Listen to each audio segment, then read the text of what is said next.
Bonjour, bienvenue au musée de la Cour d'Or Metz Métropole. On est ici dans le nouvel espace d'accueil qui a été inauguré en juin l'année dernière.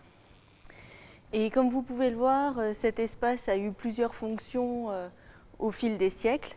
C'était initialement une chapelle qui date du XVIIe siècle, avec de magnifiques voûtes qui ont été rénovées dans le cadre des travaux de ce nouvel espace d'accueil. Et puis vous pouvez voir aussi tout autour de vous de très nombreux rayonnages en bois, puisque à partir du XIXe siècle et jusqu'au début des années 1970, ce lieu a été utilisé par la bibliothèque municipale de Metz, d'où les rayonnages pour ranger les nombreux livres de la bibliothèque. Et voilà, maintenant c'est notre espace d'accueil avec donc ce lustre qui a été créé pour l'occasion et qui allie les vestiges anciens et les différentes fonctions anciennes du lieu avec la modernité pour inscrire ce musée dans le XXIe siècle.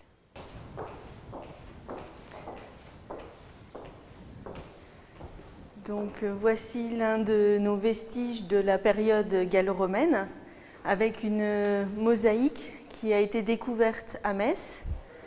C'est une partie de cette mosaïque qui est présentée ici avec de très beaux oiseaux, des motifs répétitifs, des cœurs, des coupes. Et donc vous pouvez voir les milliers de petits cubes de pierre qui sont nécessaires pour réaliser l'ensemble de ces motifs, des pierres de couleurs différentes qui sont noires, blanches ou rosées, et pour les teintes ici plus couleur brique, c'est des morceaux de terre cuite qui ont été utilisés. Donc il faut imaginer tous les artisans qui ont œuvré pour la réalisation de ce type de parterre, donc magnifique. Toutes les personnes qui préparaient le sol, les personnes qui dessinaient le plan de la mosaïque et ensuite les personnes qui préparaient tous ces milliers de cubes et ensuite qui les plaçaient au sol pour réaliser un parterre splendide.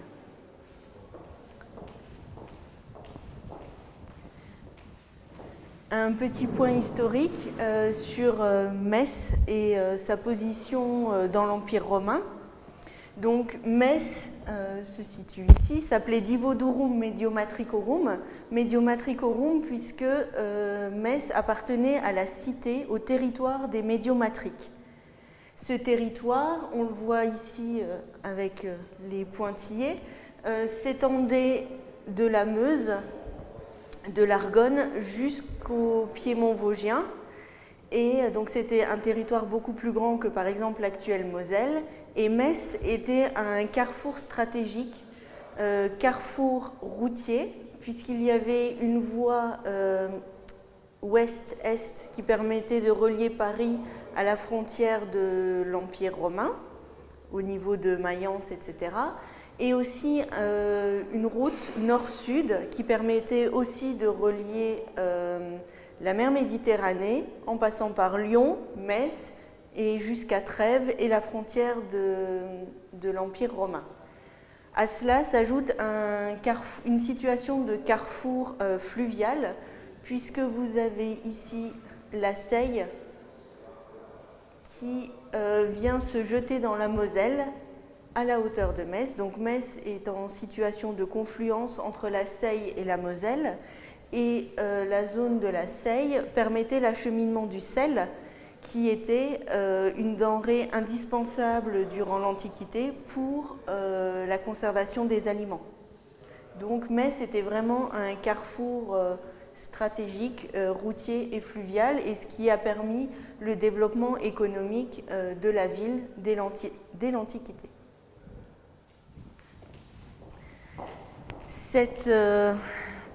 Ce développement économique se retrouve ici plus particulièrement dans le plan de la ville de Metz, avec différents bâtiments très importants qui ont été construits, notamment ici un grand amphithéâtre Ce grand amphithéâtre était l'un des plus grands de Gaulle, avec environ 25 000 places, une capacité de 25 000 places, et puis des zones artisanales, un petit amphithéâtre en direction du Saulcy, donc qui est un peu plus récent, et puis différentes maisons, d'autres structures thermales, des thermes, et notamment un grand complexe thermal au niveau de l'emplacement actuel du musée.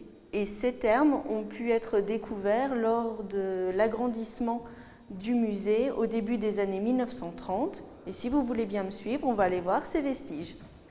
Donc voici les thermes qui sont situés sous le musée de la Cour d'Or de Metz. Ils ont été découverts au début des années 1930 suite à un projet d'agrandissement du musée. Donc ces thermes qui sont exposés maintenant dans le parcours du musée sont là, à cet endroit, depuis 2000 ans. Ici, nous nous situons dans une seule des pièces de ce complexe thermal, la pièce la plus chaude, qu'on appelle le caldarium. Et ici, il y a notamment des vestiges de baignoires qui sont conservés. Et le bâtiment était très large et très haut. Il faut imaginer vraiment des pièces de plusieurs mètres de haut, avec de grandes des peintures, une parure monumentale. Ici, par exemple, sur la baignoire, on voit le mortier, les briques et les pierres. Et dans l'angle, il y a un petit détail qui peut attirer l'œil, ce sont des plaques de marbre. Donc il faut imaginer que toutes ces baignoires, il y a 2000 ans, étaient recouvertes, tous ces murs étaient recouverts de plaques de marbre. Donc il faut vraiment imaginer quelque chose de très fastueux, de très riche, et qui était ouvert à tous. Et ces thermes étaient le lieu de détente, mais aussi un lieu de vie sociale, de rencontres, d'échanges. Et donc ce complexe thermal prenait vraisemblablement toute l'emprise du pâté de maison où se situe actuellement le musée de la Cour d'Or.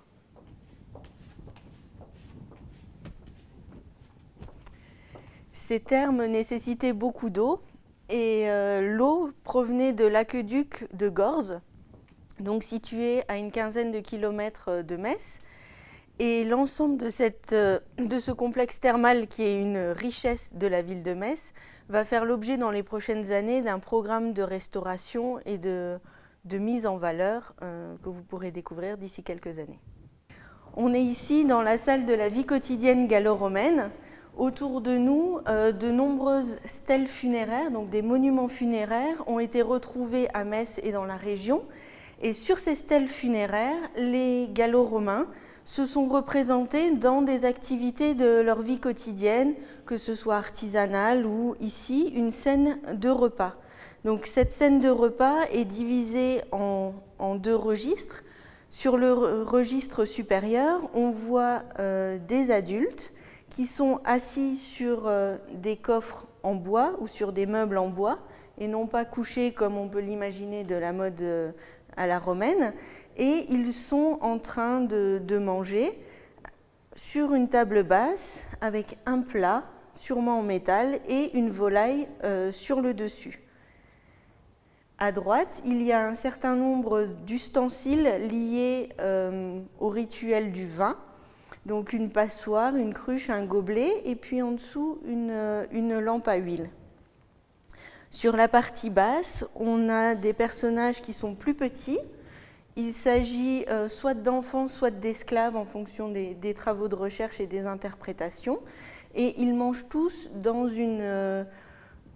un bol, dans un plat collectif. Et on voit ici un personnage, ou plutôt un animal, un chien, qui veut aussi s'inviter au repas dans l'assiette principale. Et c'est pour ça que le personnage de droite le tient par le collier pour essayer de lui éviter de partager le repas.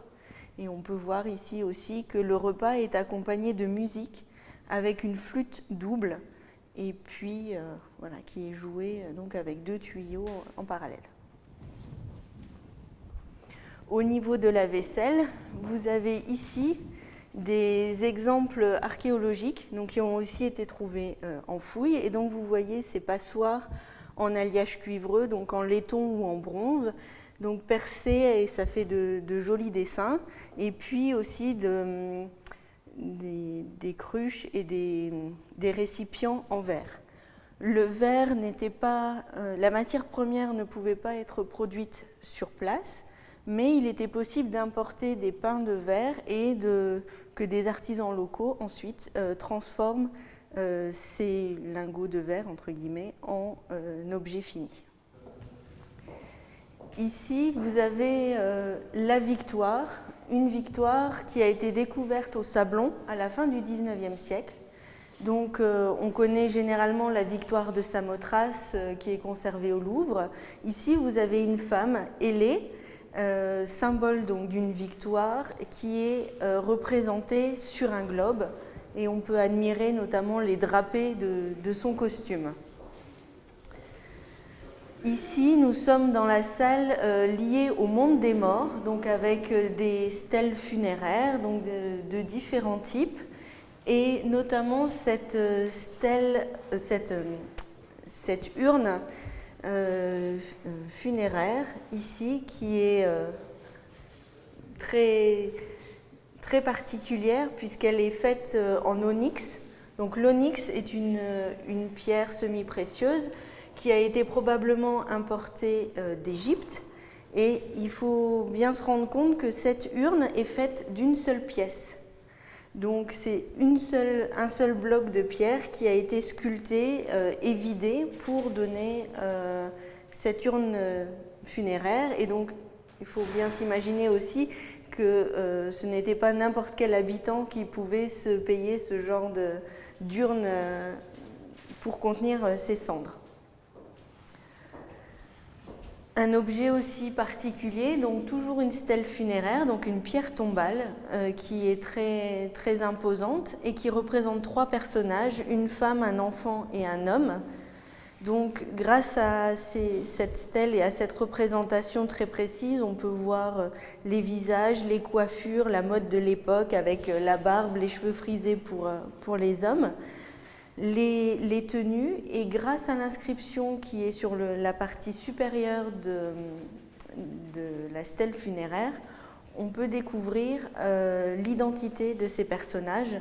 Donc, il s'agit de la pierre tombale d'Aeliola, qui est à gauche, et cette stèle funéraire a été construite par son fils, a été commandée par son fils Sacer et son mari Sacurius. Ils se sont représentés ensemble sur la stèle funéraire d'Aeliola, sans doute par désespoir d'avoir perdu leur mère et femme. Nous sommes toujours dans la partie relative au monde des morts, et là vous pouvez voir une évocation d'une nécropole gallo-romaine. Les pierres tombales et les tombes étaient réparties le long des voies romaines à la sortie des villes. Et donc, il faut imaginer que sous ces stèles funéraires, il y avait des incinérations, puisque jusqu'au IVe siècle, l'incinération était le mode quasi exclusif d'enterrement des défunts. Avec le développement du christianisme, le culte chrétien, avec la résurrection, souhaite que le corps reste dans son intégralité pour pouvoir ressusciter. Et donc, suite au développement du christianisme, va se redévelopper l'inhumation, et notamment l'inhumation dans des sarcophages en plomb, comme ceux que vous avez devant vous, qui pouvaient être décorés d'animaux fantastiques ou de motifs géométriques. Ici, nous avons la colonne de Merton. Elle doit son nom à son lieu de découverte, donc Merton, près de Bouzonville. Et donc cette colonne, qui est maintenant présentée ici en 3 morceaux, fait environ, une fois remontée, une douzaine de mètres de haut. Ce type de colonne est répandu dans l'Empire romain, aux zones de frontières. Donc c'est un marqueur de frontières, de montrer l'Empire romain qui terrasse les barbares, c'est-à-dire tous ceux qui sont en dehors de l'Empire romain. Et donc tout en haut, vous pouvez voir le dieu des dieux du panthéon romain, c'est-à-dire Jupiter, qui est sur un cheval. Et ce cheval s'appuie sur un anguipède, c'est-à-dire un monstre avec mi-homme, mi-serpent, puisque sur votre droite, en voyant le monstre de profil, vous pouvez voir sa queue de serpent.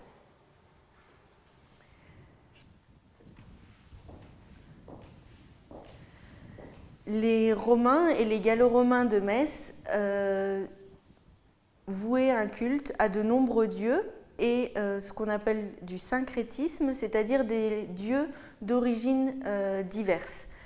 Les Gallo-Romains ont gardé certains de leurs dieux gaulois, comme Epona, la déesse au cheval, et au fur et à mesure se sont développés aussi des cultes dits orientaux, puisqu'ils sont originaires du Moyen-Orient. Et ici, vous avez un autel à Mithra. Donc Mithra, un dieu avec le bonnet phrygien, un grand manteau qui est emporté par le vent, est en train de sacrifier un taureau. C'est ce qu'on appelle un taureau-bol. Et ce sacrifice de taureau est signe de fertilité, de prospérité. Et cet autel à Mithra a été trouvé à Sarrebourg à la fin du XIXe siècle. Et il est organisé sur le pourtour un peu comme une bande dessinée avec différentes cases qui représentent les différents épisodes de la vie du dieu. Outre le culte de Mithra, il y avait aussi dans la région probablement un culte à la déesse Isis, donc la déesse égyptienne Isis, que l'on reconnaît sur cette statue grâce au nœud Isiaque, donc le nœud qui est sur sa poitrine. Et c'est le nœud qui relie, qui fédère, puisque Isis a reconstitué son mari Osiris suite à son assassinat par son frère. La ville de Metz était dotée d'un très grand amphithéâtre qui pouvait contenir jusqu'à 25 000 personnes. Et ici, on a un souvenir, une évocation de cette vie dans les arènes, dans l'amphithéâtre de Metz, avec la mosaïque aux gladiateurs, qui a été trouvée près de la place Coislin, en centre-ville de Metz. Donc cette mosaïque ornait le sol d'une maison et on pourrait faire un parallèle un peu rapide avec nos images Panini, c'est-à-dire qu'ici, sur ce sol, étaient représentés les héros, les sportifs de l'amphithéâtre. Et donc ces gladiateurs sont de plusieurs types, ils combattent avec différentes armes, soit un bouclier petit, et donc c'est un rétiaire qui a un trident et qui peut combattre de façon très rapide. À côté, vous avez un sécutor qui est plus lourdement armé, donc mieux protégé avec un grand bouclier, mais plus lent dans ses déplacements. Ici, vous avez de nouveau un rétiaire. Donc rétiaire, son nom lui vient du filet avec lequel il combattait et qu'il lançait sur ses adversaires. Donc ce rétiaire est en train de chuter et la mosaïque a conservé quasiment l'intégralité du nom de ce gladiateur qui s'appelait soit Seninianus ou Senilianus. Et puis ici, encore un autre sécutor avec tout l'armement, les lanières, etc., qui protégeait son bras et un casque. Et on voit donc ces héros de l'arène de Metz qui sont encadrés dans des espèces de cadres faits de motifs géométriques, de frises, de tresses qui s'entrecroisent, d'entrelacs, etc. Donc les thermes gallo-romains ont besoin de beaucoup d'eau, mais ils ont aussi besoin de beaucoup de bois et de chauffage, puisque dans la grande salle qui est conservée, le caldarium, nous avons des bains très chauds.